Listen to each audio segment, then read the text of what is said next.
Good day mga ka-chefi! Today's recipe, magluluto tayo ng salmon kare-kare.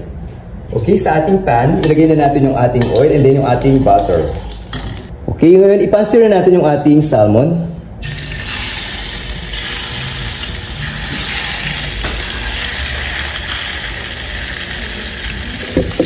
Ngayon, gawin na natin yung ating sauce. Sa ating pan, ilagay na natin yung ating mabangong bawang.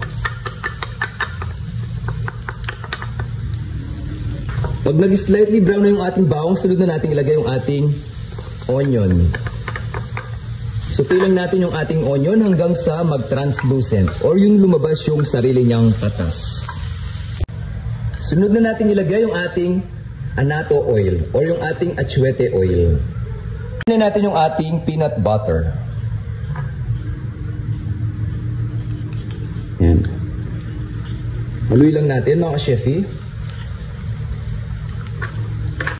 Next, ilagay na natin yung ating gata. Coco Mama, pakaniman. Haluin lang natin mga ka-chefi.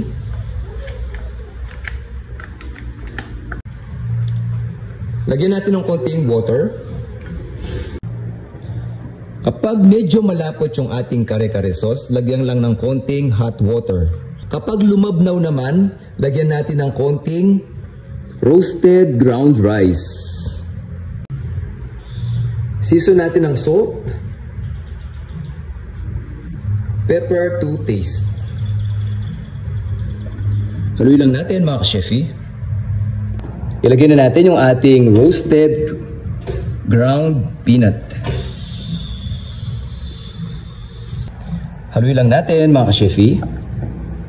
Pagkaraan ng ilang minuto, luto na yung ating kare-kare sauce. Yum yum? Ha? Yum yum? O yum yum? Manyaman? Oo.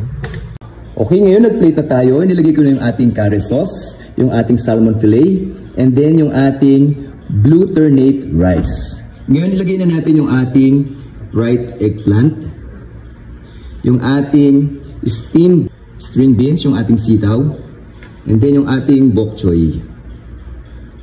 For our garnish, ito na yung ating blue ternate.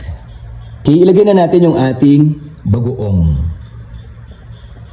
Ready to serve na yung ating salmon kare-kare with blue ternate rice, served with blue ternate and tropical vegetables, garnished with fermented shrimps or bagoong.